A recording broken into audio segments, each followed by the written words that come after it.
Look up at the night sky tonight. Really look at it. Thousands of stars, billions of galaxies, trillions of planets. Now ask yourself something simple. Where is everybody? Because statistically, we shouldn't be alone. The Milky Way alone contains over 100 billion stars, many of them older than our sun, many of them with planets, and many of those planets are in the habitable zone, which means liquid water could exist, which means life, at least microbial life, should be common. And if life is common, then intelligence should eventually emerge somewhere. And if intelligence emerges, technology follows. Radio signals, satellites, megastructures, civilizations expanding beyond their home planets. The universe is almost 14 billion years old. That's more than enough time for a civilization to rise, master space travel, and spread across the galaxy, even at slow speeds, even with basic technology. So here's the paradox.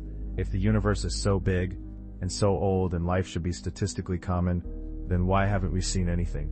No signals, no probes, no alien artifacts in our solar system, no megastructures around distant stars, just silence.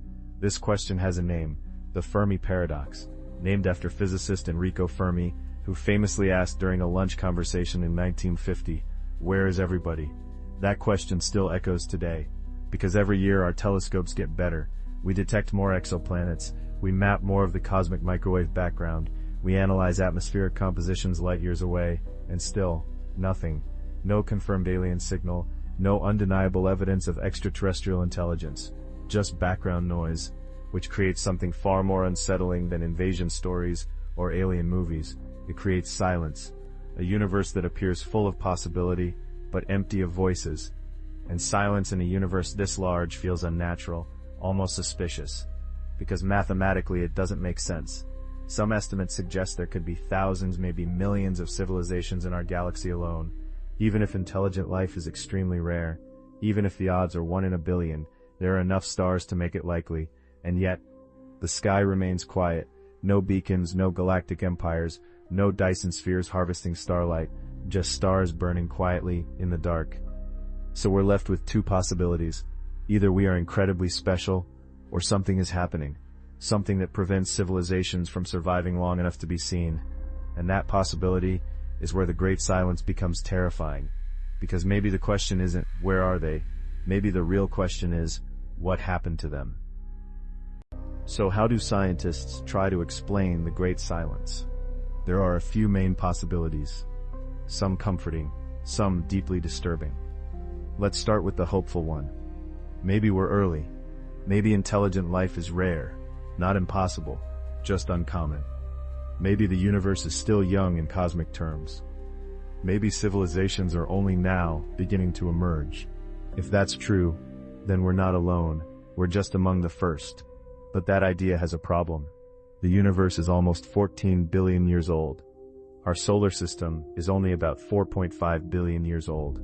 There were billions of years before Earth even existed. Plenty of time for something else to rise. So if we're not early, what else could explain the silence?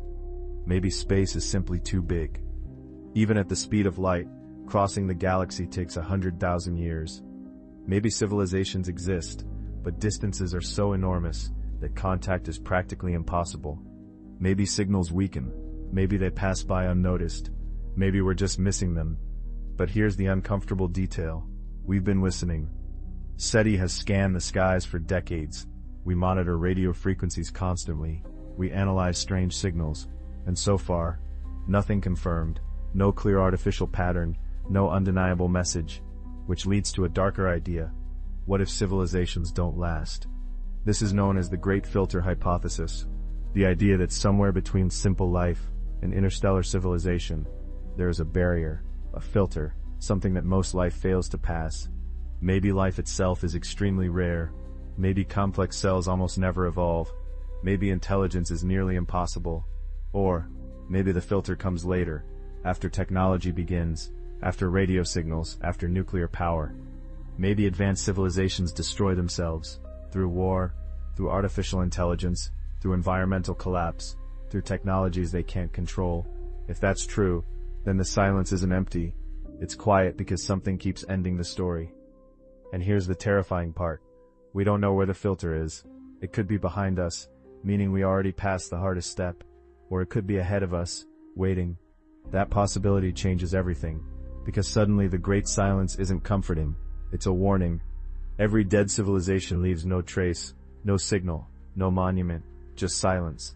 And when we look at the sky, we might not be seeing emptiness, we might be seeing the aftermath, a galaxy full of extinct beginnings. And if that's the case, the question isn't just where are they, it's how long do we have? There's one explanation for the great silence that's more unsettling than extinction. What if they're not gone? What if they're quiet, on purpose? This idea is known as the dark forest hypothesis.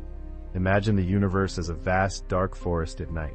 Every civilization is a hunter, silent, listening, hiding. Because in a dark forest, you don't shout, you don't reveal your position, you don't light a fire and hope someone friendly sees it. You stay quiet, because you don't know who or what is out there.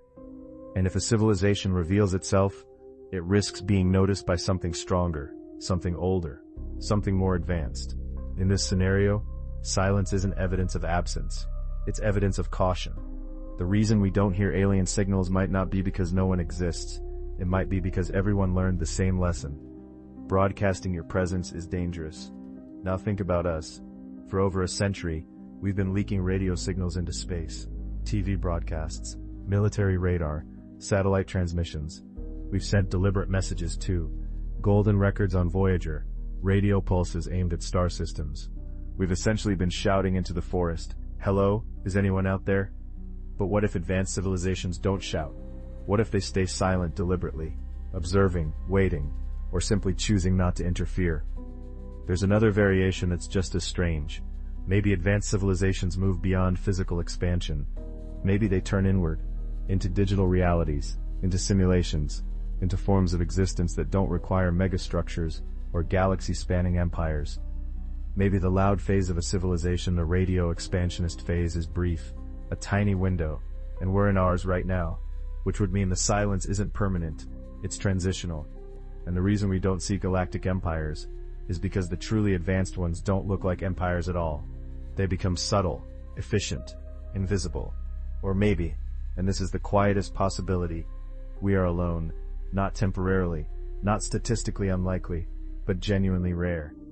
Maybe the chain of events that led from chemistry to consciousness is so fragile, so improbable, that it only happened once, here. If that's true, then the great silence isn't a warning, it's a responsibility, because if we are alone, then we are the only way the universe knows itself, the only consciousness in a vast, structured, expanding cosmos, the only minds capable of asking, where is everybody?